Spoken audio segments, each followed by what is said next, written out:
Olá, a paz de Cristo Jesus. Se você ama a palavra de Deus, está no lugar certo. Eu sou o pastor Ednei Farnella e te dou as boas-vindas a este canal que também pode ser seu. Basta apenas que você se inscreva e ative as notificações. Continuamos a conversar sobre a revista da CPD, Lições Bíblicas de Jovens, Vigilância, Justiça e o Culto a Deus. E hoje já chegamos no 11º Profeta Menor, lição de número 12. Zacarias, o Messias, a pedra angular. Tópico 1, Zacarias. Tópico 2, atuação de Zacarias. E tópico 3, falando do Messias. Hoje vamos falar sobre este profeta menor, que também trouxe uma mensagem escatológica muito forte que precisamos entender.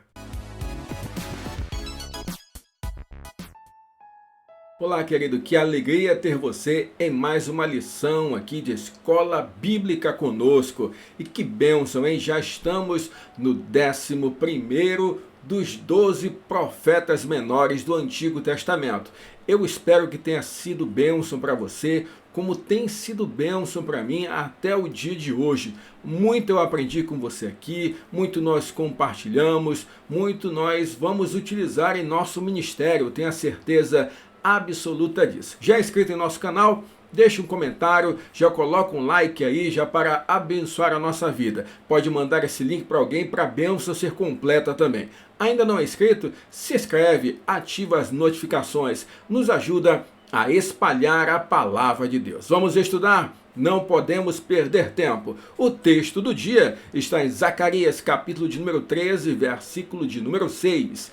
E se alguém lhe disser: que feridas são essas nas tuas mãos? Dirá ele: são as feridas com que fui ferido em casa dos meus amigos. A síntese da lição de hoje é: Zacarias apresentou Cristo como servo sofredor que salvará a humanidade e o rei vitorioso que mostrará o seu poder sobre tudo e sobre todos. O texto bíblico da lição de hoje está em Zacarias, capítulo de número 13, versículos 8 e o 9. E acontecerá em toda a terra, diz o Senhor, que as duas partes dela serão extirpadas e expirarão, mas a terceira parte restará nela. E farei passar essa terceira parte pelo fogo e a purificarei como se purifica a prata e a provarei como se prova o ouro. Ela invocará o meu nome e eu a ouvirei. Direi: é meu povo, e ela dirá: o Senhor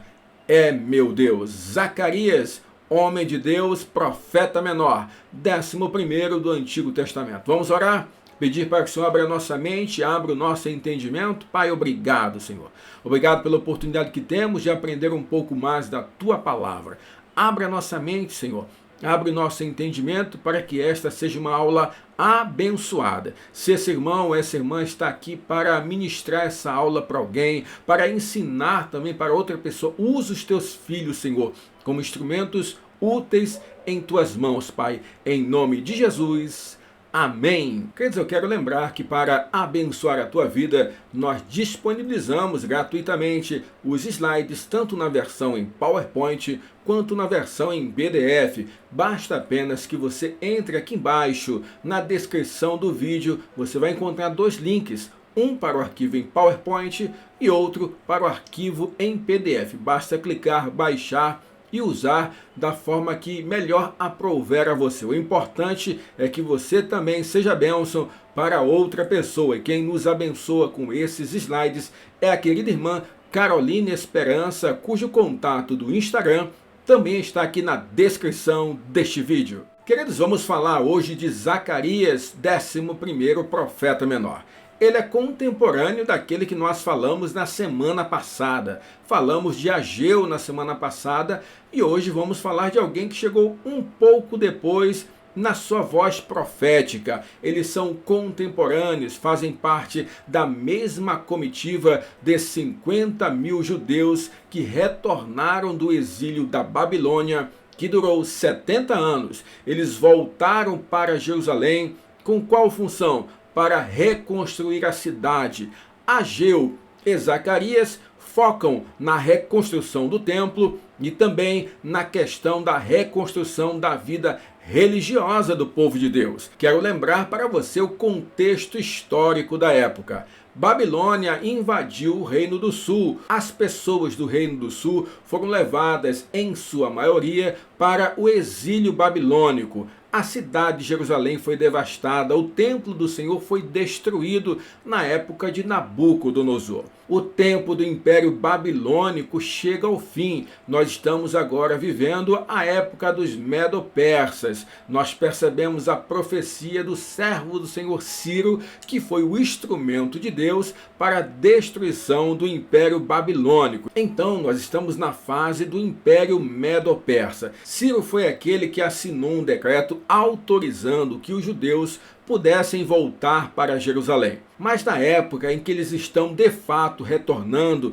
em que a história que acontece, em que os escritos de Ageu e Zacarias são produzidos, nós percebemos que quem está no comando é Dario I, aquele citado no livro do profeta Daniel. Então este contexto, aquele responsável do império, o governante maior, Dario, o governante de Judá, Zorobabel, os profetas que estavam atuando, primeiramente Ageu e agora Zacarias, e o sumo sacerdote é Josué. Eles são então as peças importantes nesse retorno do povo de Deus para a sua cidade. O plano da promessa do Senhor estava de pé e Deus havia prometido um retorno, e agora era o momento do povo arregaçar as mangas, reconstruir as cidades, reconstruir o templo, retomar a cultura e retomar principalmente a adoração. O propósito era reconstruir o templo, mas com a oposição dos samaritanos, muitos desanimaram e o projeto acabou sendo abandonado. Nós vimos isso na lição de Ageu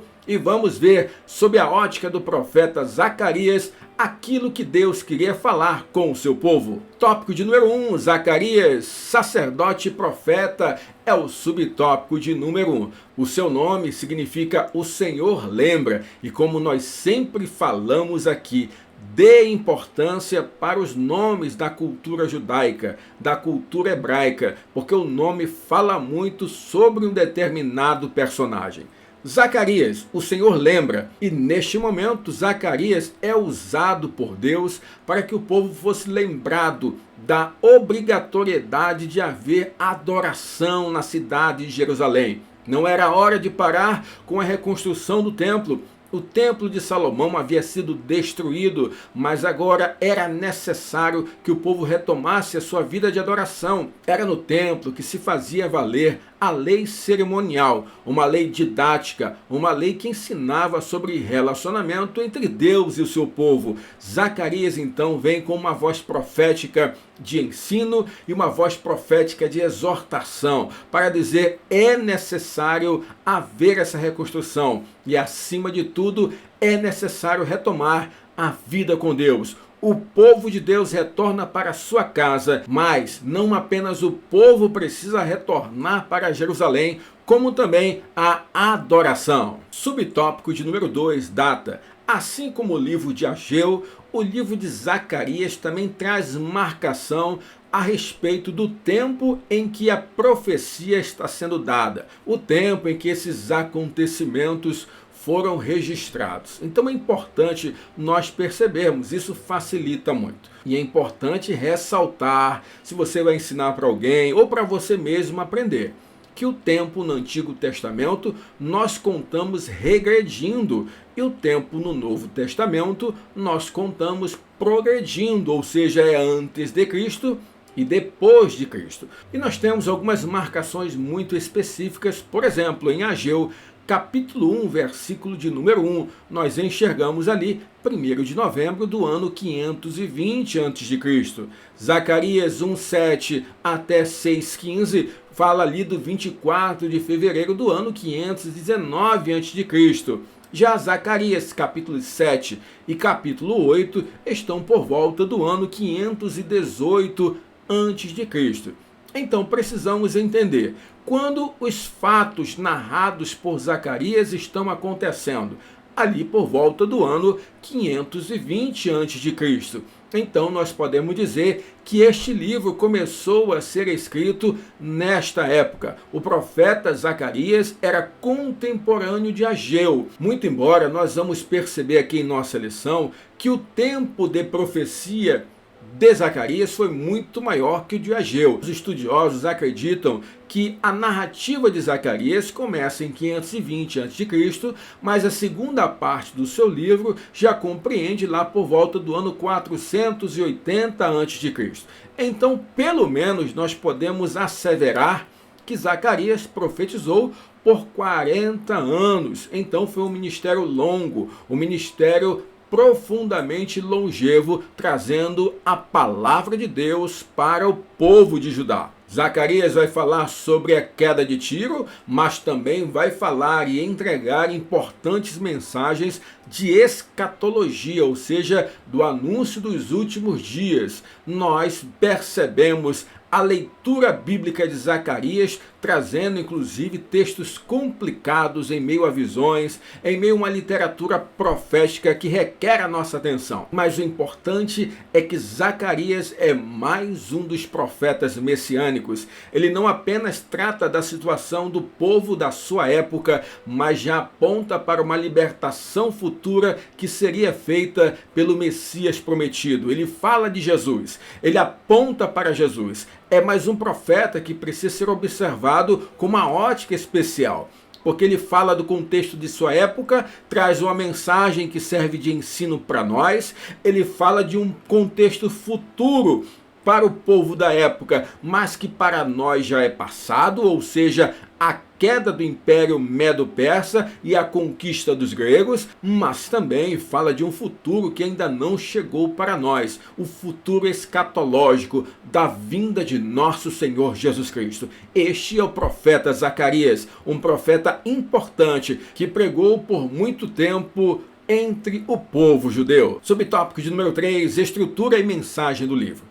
O livro de Zacarias possui algumas singularidades, e aqui pelo menos 3 nós vamos elencar. Primeiro, que ele é considerado o livro mais apocalíptico e escatológico do Antigo Testamento. A ele nós podemos aí juntar Daniel, a questão das 70 semanas de Daniel, mas que são livros, por terem uma narrativa escatológica, também precisam ser estudados com muito carinho, com muito cuidado, com muita paciência e atenção. Lembre-se de uma coisa: texto sem contexto é pretexto para a heresia. A segunda coisa que nós percebemos no livro de Zacarias é que é o livro mais extenso entre os profetas menores. Apesar de compor esse grupo dos chamados profetas menores, nós percebemos que Zacarias nos traz 14 capítulos. Outra coisa é que é considerado o livro mais difícil de ser interpretado, e isso acontece por causa de suas visões, símbolos e parábolas. Muita gente reclama de Ezequiel, muita gente reclama de Daniel, nessa questão das visões, na complexidade do livro, mas as visões e a escatologia de Zacarias também nos traz um desafio muito grande. A Bíblia é rica, a palavra de Deus é muito profunda e nós precisamos estudá-la com muito amor. Ame a palavra do Senhor, se dedique ao estudo das Sagradas Escrituras. É o tempo que você melhor investe, com toda certeza. E aqui nós trouxemos uma pequena tabela para ajudar a tua compreensão a respeito da estrutura do livro do profeta Zacarias. Primeiro, nós precisamos compreender que há uma divisão na questão das visões e na questão de palavras proféticas. Nós temos visões dos capítulos 1 ao capítulo 6 e palavra profética do capítulo 7 até o capítulo 14. Então já temos uma primeira divisão nessa estrutura do livro de Zacarias. Mas nós temos também sobre a mensagem. Do capítulo 1 até o capítulo 8, nós temos profecias de encorajamento aos judeus na reconstrução do templo. Já dos capítulos 9 até o 14, a apresentação de profecias sobre Israel e sobre o Messias, com relação às funções exercidas por Cristo. De que maneira Zacarias estrutura isso? No capítulo 3 nós percebemos Jesus como servo do Senhor, no capítulo 6 nós percebemos como o rei sacerdote e no capítulo 11 nós percebemos como o verdadeiro pastor. Além disso, Zacarias vai tratar dos episódios da vida de Cristo. Ele fala da sua traição no capítulo 11, fala da sua crucificação no capítulo 12, fala do seu sofrimento no capítulo 13 e fala da sua segunda vinda em poder e glória no capítulo 14. Perceba, hein? Nós estamos falando do ano 480 a.C. Zacarias já fala a respeito do Messias. Zacarias já fala como seria a vinda do Messias, a sua morte e também a sua volta em grande poder e glória. Que palavra brilhante! Queridos, nós fazemos parte de uma história em que o autor faz questão de nos contar o final. Nós já sabemos o final da nossa história. Jesus vai voltar. No final da história, nós vamos nos encontrar com o Senhor nas alturas. E essa é a melhor notícia que nós podemos dar ao mundo. Por isso, Maranata, ora vem, Senhor Jesus. E aí vamos para aquele quadro especial do profeta Zacarias. Vamos lá, profetas menores. Ele é um daqueles que são os profetas do pós-exílio, juntamente com Ageu e Malaquias. Ele é contemporâneo de Ageu, veio um pouquinho depois de Ageu, mas a sua mensagem engloba o mesmo momento, o retorno do povo para a capital Jerusalém.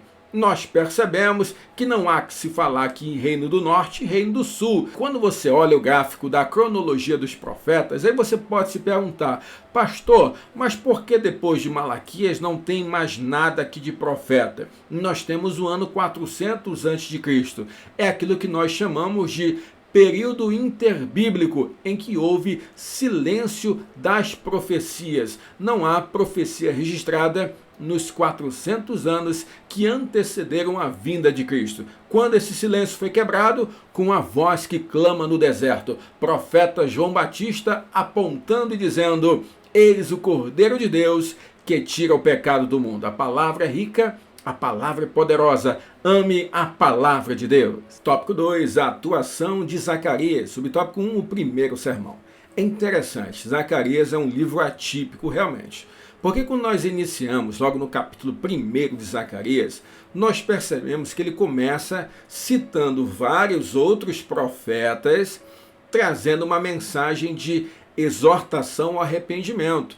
Inclusive comparando, olha, não repitam o mesmo erro que os seus pais cometeram, porque eles não ouviram os profetas. E ele faz várias citações desses profetas. E isso faz todo sentido, porque ele estava comparando aqueles que viviam ali antes do exílio, que receberam uma mensagem de exortação ao arrependimento, porém não se arrependeram, e agora aqueles que estão retornando após 70 anos de cativeiro, 70 anos de sofrimento na Babilônia, retornando para sua casa, recebendo a mesma mensagem de arrependimento.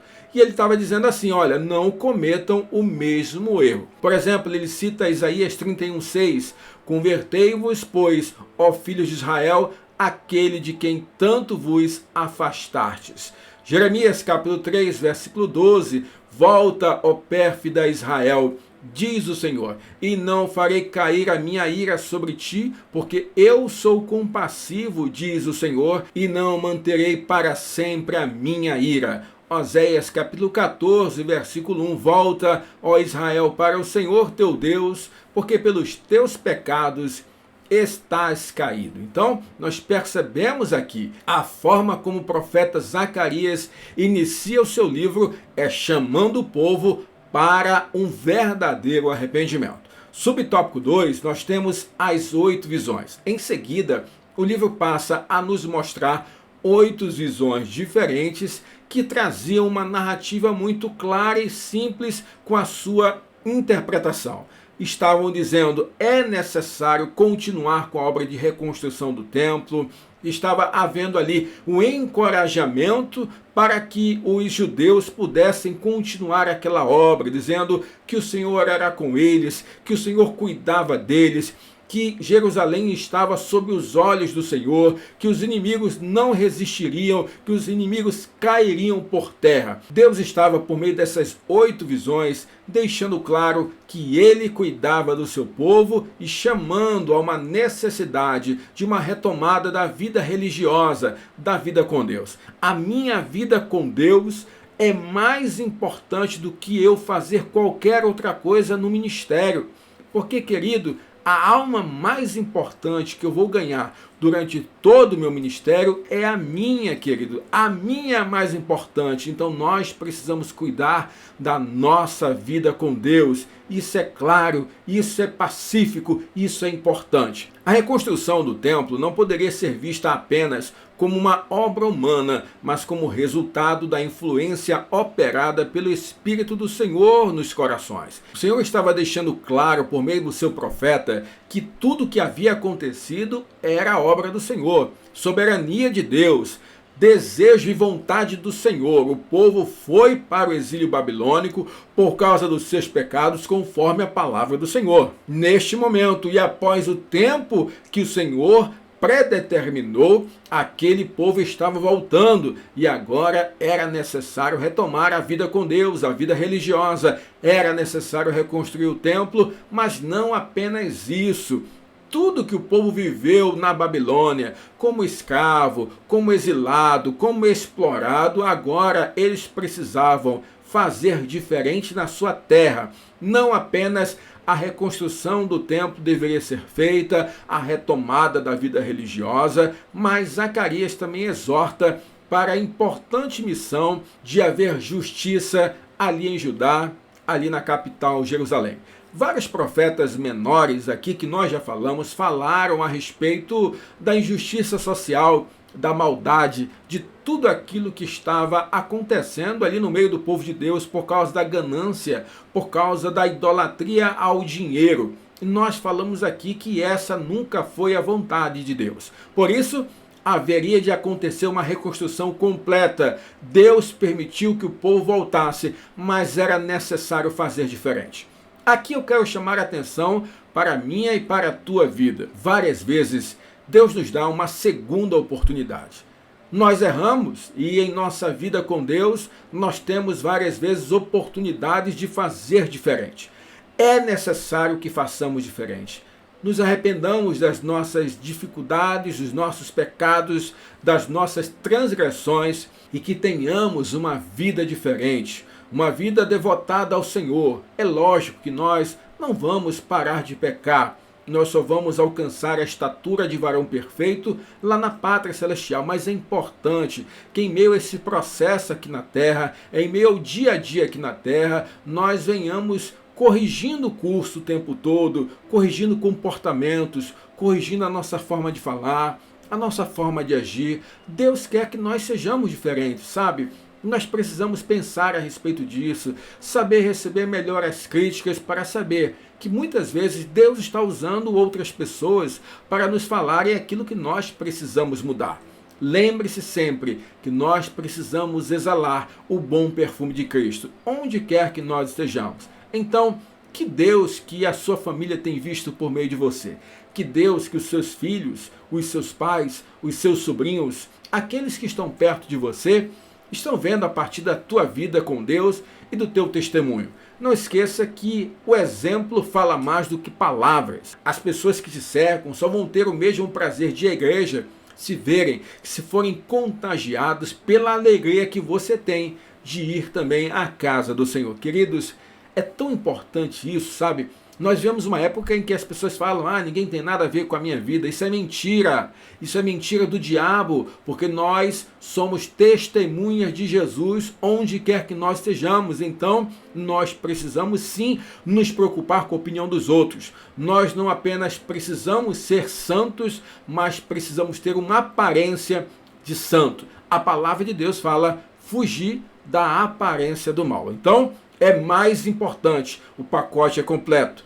Da mesma maneira, o Reino do Sul, Judá, estava tendo a oportunidade de fazer uma nova história, uma história diferente. Deus cumpre as suas promessas, mas é necessário haver uma reflexão e mudança de atitudes. Subtópico de número 3, uma adoração sincera. É importante nós refletirmos que no momento da dificuldade, nós sempre ficamos mais reflexivos, mais pensativos, mais comedidos e também temos a tendência de nos aproximar mais de Deus. Foi isso que aconteceu com o povo que foi exilado para a Babilônia. Tanto é que eles passaram a ter uma prática de durante 4 meses no ano terem ali um jejum nacional para prantear, para buscar a misericórdia de Deus, vivenciar aquele luto por conta desse exílio, por conta da destruição de Jerusalém e mais especificamente do templo.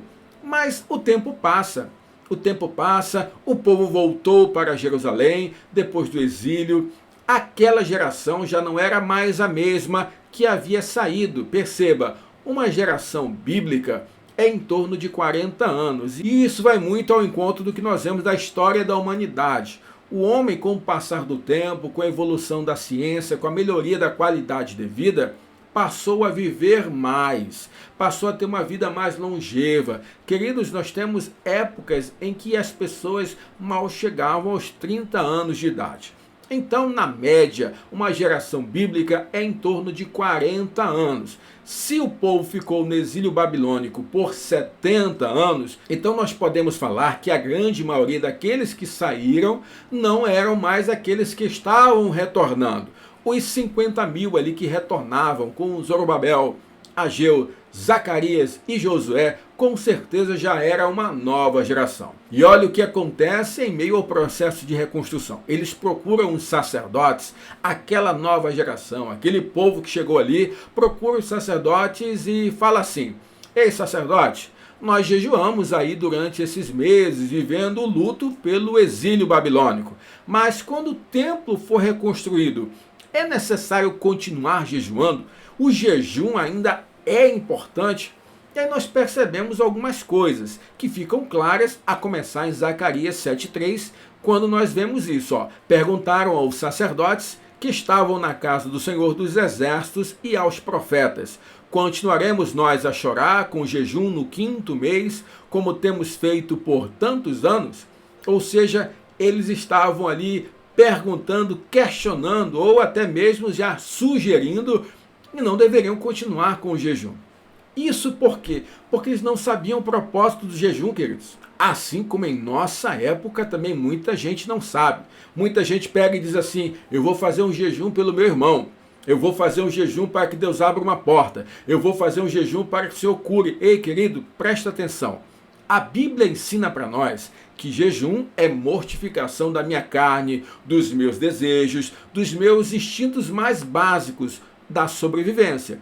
E a finalidade do jejum é aproximação com Deus, é buscar relacionamento com Deus. A única finalidade é essa: eu mortifico a minha carne para ser fortalecido no espírito e ter mais relacionamento com Deus. Então, algumas coisas nós precisamos pontuar. Não existe jejum por terceiro, você não pode jejuar pelo outro. Eu lembro uma história de que uma vez uma irmã, com muito carinho, com muito zelo e com muita sinceridade no seu coração, não duvido disso, ela chegou para mim e falou: é seu aniversário, eu vou oferecer um jejum a Deus por você. Eu agradeci, obviamente, mas comigo mesmo eu falei: ô minha irmã, você precisa aprender um pouco mais, porque não existe. Jejue sim por você mesmo, porque a única finalidade do jejum é buscar a aproximação de Deus. Mas pastor, isso não quer dizer que eu vou ter mais relacionamento com isso, eu vou orar mais, eu vou buscar mais, e algumas coisas podem acontecer diferentes? Sim, aí é uma consequência. É lógico, quando eu jejuo mais, primeiro que o jejum não pode vir sozinho, eu vou jejuar, vou me separar, consagrar, orar, refletir, e aí sim, quando estou jejuando, eu estou orando pela minha igreja, pelo meu pastor, pelos meus irmãos, por aquelas pessoas necessitadas. Eu oro pelos outros, eu não jejuo pelos outros. É essa diferença que tem que ficar marcada em nosso coração. E aquela geração então não entendeu, não queria mais jejuar, voltando para Jerusalém. Afinal, o jejum era só por causa do luto, o jejum era por causa do exílio. Quando o templo for reconstruído, não tem que jejuar mais? E aí o livro de Zacarias também traz a resposta. Na verdade, o profeta fala: aquilo que vocês faziam por causa de luto, vocês farão por causa da celebração. O jejum continua com a finalidade de buscar a aproximação do Senhor, mas a motivação não será mais o luto, a motivação será a alegria do Senhor. Zacarias 8,19 diz assim: assim diz o Senhor dos Exércitos, o jejum do 4º mês, e do 5º, e do 7º, e do 10º serão para a casa de Judá regozijo, alegria e festividades solenes. Amai, pois, a verdade e a paz. Portanto, queridos, a nossa responsabilidade é ensinar para a próxima geração o sentido de todos os nossos rituais religiosos. Não podemos fazer meramente por religiosidade. Precisamos entender o porquê das coisas. Por que eu vou à igreja? Por que eu oro? Por que eu jejuo? Quando eu entendo isso, eu também ensino para as pessoas isso, e aí sim fica no coração. Ninguém pode tirar. Que o Senhor nos use como instrumentos úteis para que a próxima geração seja uma geração ainda mais próxima do Senhor. Tópico de número 3, falando do Messias. Subtópico 1, livramentos futuros. Então, como nós falamos no início dessa lição, a primeira parte do livro de Zacarias está falando do contexto do povo, da reconstrução do templo, da retomada da vida religiosa e também da reconstrução da vida social, na busca da justiça. Isso era a primeira parte do livro. Já a segunda parte do livro vai tratar de futuro, um futuro para Israel e um futuro escatológico. Pastor, qual a diferença? O futuro para Israel é algo que na época do profeta ainda não havia acontecido, mas que hoje, para nós, já é passado, já aconteceu. Já o futuro escatológico tem a ver com as últimas coisas, aquilo que nós chamamos de consumação de todas as coisas, que é a volta do Cristo na sua segunda vinda aqui na terra, agora com poder e grande glória. Nós percebemos então que neste momento Zacarias muda o tom. Inicia falando da queda dos inimigos de Jerusalém e do livramento da cidade santa. Zacarias já não é mais aquele jovem que chegou junto com os 50 mil que retornaram ali para Jerusalém. Afinal, como falei, eles estavam retornando ali por volta do ano 520 a.C. E como Zacarias cita a questão da queda ali do Império Medo-Persa, da ascensão do Império da Grécia, nós percebemos que esse contexto está por volta do ano 480 a.C.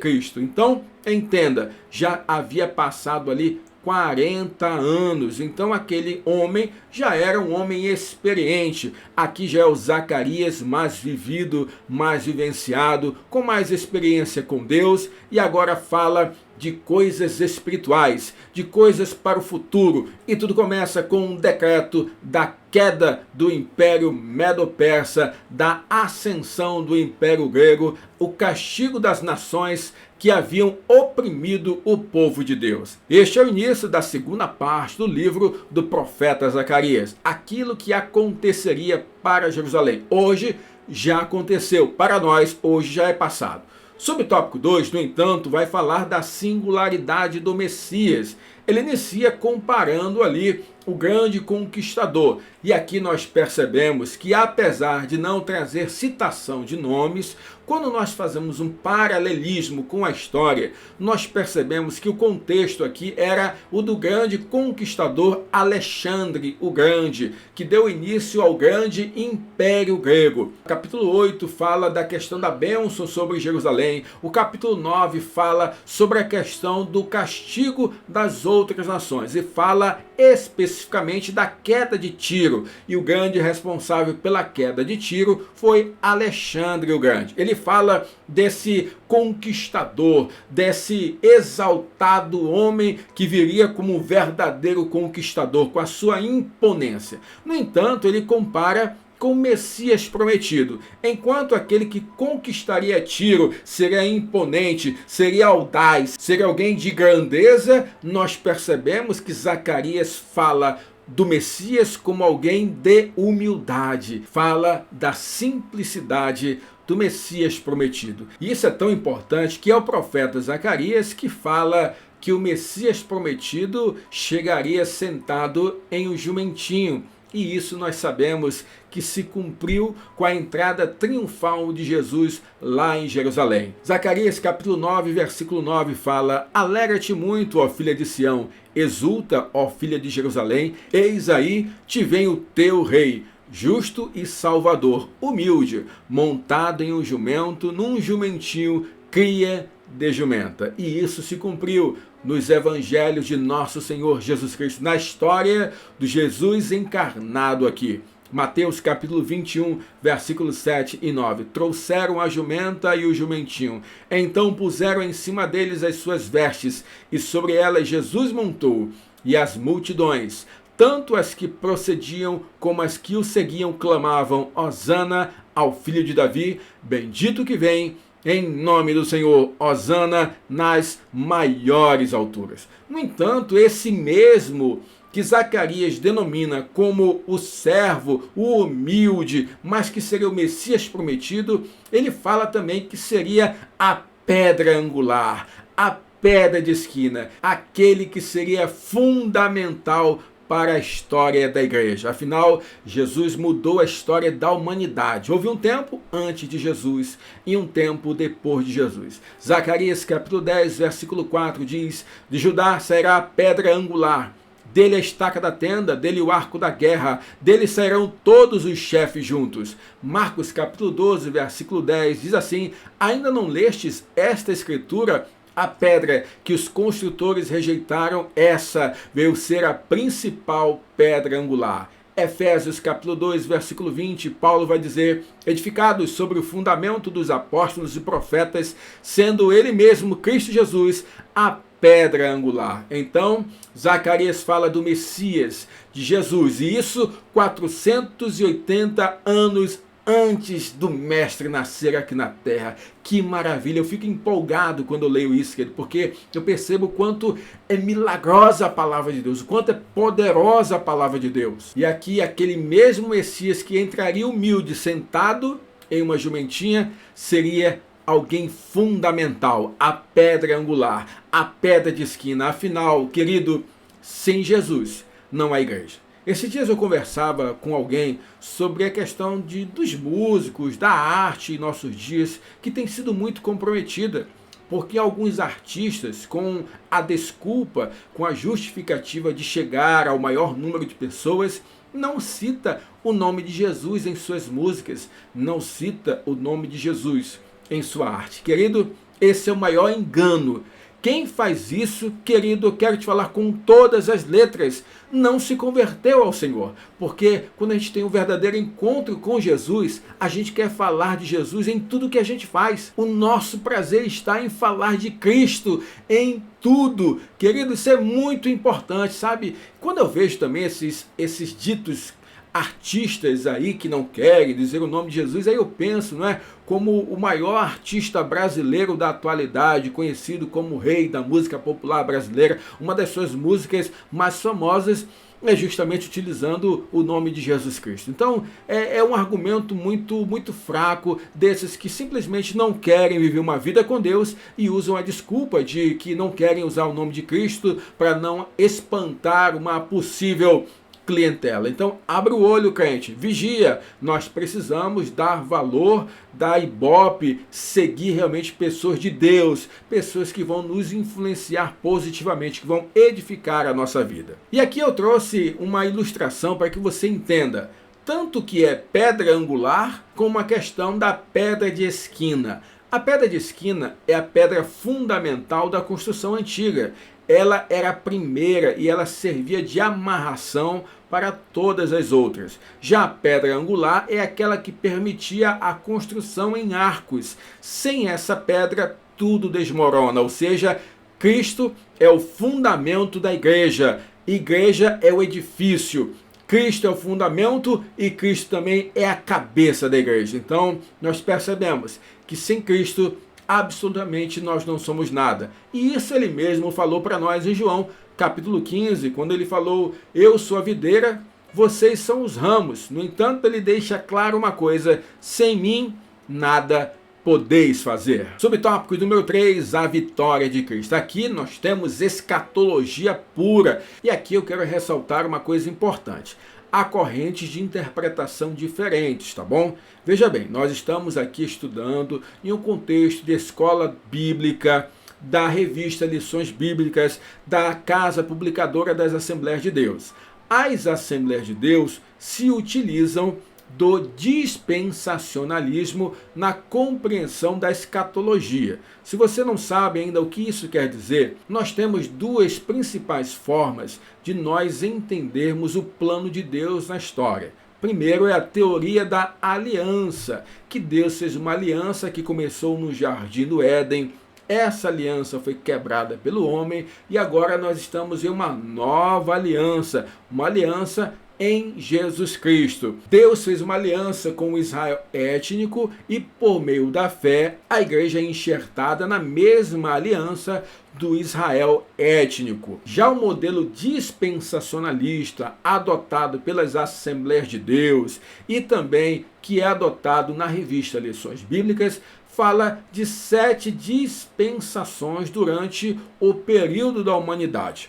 Nós estaríamos agora na dispensação da igreja. E nós teremos, então, um momento escatológico. E quem é dispensacionalista, automaticamente também vai ser pré-tribulacionista, ou seja, acredita que haverá o arrebatamento da igreja antes da grande tribulação aqui na terra. Haverá o arrebatamento da igreja, haverá um período de 7 anos aqui na terra, 3 anos e meio em que o anticristo vai fazer um acordo, ele vai dominar, haverá um período de paz. E a partir dos 3 anos e meio subsequentes, até completar os 7 anos, esse anticristo vai trair o povo de Israel e haverá o que nós chamamos de grande tribulação aqui na terra. No final desses 7 anos, Jesus retorna em poder e grande glória com a igreja para a terra. E nós teremos então a grande batalha do Armagedon. Nós teremos o período de 1000 anos do reino de Cristo para então a consumação de todas as coisas. Então, esse é o modelo básico dispensacionalista. Mas não fique nervoso, fique calmo, porque não há apenas essa forma de interpretar as Escrituras. Esse é o modelo adotado pelo pentecostalismo tradicional na Assembleia de Deus, o dispensacionalismo. E o dispensacionalismo interpreta Zacarias claramente com relação a isso, porque Zacarias estaria falando dessa segunda vinda, desse momento em que o Senhor estaria resgatando o povo de Israel em um momento de dificuldade, eles estariam clamando ao Senhor, e aí se entende que é esse momento da grande tribulação, em que o povo de Israel vai se voltar novamente para Deus, clamará por misericórdia, e na volta do Senhor, esse povo será alcançado pela misericórdia do Senhor. O Messias salvará Israel, depois de arrependida, Jerusalém será transformada. O profeta abriu um parênteses em sua mensagem para resumir o plano de Deus para os judeus, através do poema do pastor ferido. O Messias será ferido e as ovelhas serão dispersas e provadas até sobrar um remanescente fiel. Com esse remanescente, o pacto de Deus com Israel será renovado até que este Messias retorne em glória sobre o Monte das Oliveiras para implantar o seu reino milenar, confirmando a sua vitória final. Então, parte final de Zacarias altamente escatológica e, pela interpretação dispensacionalista, faz esse sentido de estar se remetendo à segunda vinda de Cristo, a volta gloriosa do Senhor Jesus em poder e grande glória. Que coisa tremenda, e não vou falar mais porque a revista do próximo trimestre é justamente sobre escatologia. Vamos aprender a escatologia dispensacionalista nas lições do próximo trimestre. Conte conosco, estaremos aqui para ser bênção em tua vida. Vamos concluir com 2 coisas para você guardar em seu coração. Muitas profecias de Zacarias já se cumpriram historicamente, principalmente aquelas relacionadas ao período interbíblico e ao primeiro advento de Cristo. Tal constatação deve nos despertar para que possamos permanecer em vigilância, pois tudo que foi prometido se cumprirá em seus mínimos detalhes. Deus é fiel, Ele jamais falhou com as suas promessas. Vamos orar? Obrigado, Senhor. Obrigado por mais essa lição. Obrigado pelo ensino do profeta Zacarias. Que o Senhor continue falando ao nosso coração, em nossa mente, abrindo o nosso entendimento. Em nome de Jesus. Amém. Queridos, que Deus te abençoe. Muito obrigado por você estar comigo até esse momento. Já deixou o teu like? Já deixou o teu comentário? Já chamou alguém para seguir também aqui? Se inscrever em nosso canal nos ajuda a espalhar a palavra de Deus. O objetivo aqui é simplificar a mensagem para que você ame cada vez mais as Sagradas Escrituras. A minha oração é que Deus abençoe a tua vida, a tua casa, a tua família, os teus projetos. Mas não esqueça, ame a palavra de Deus.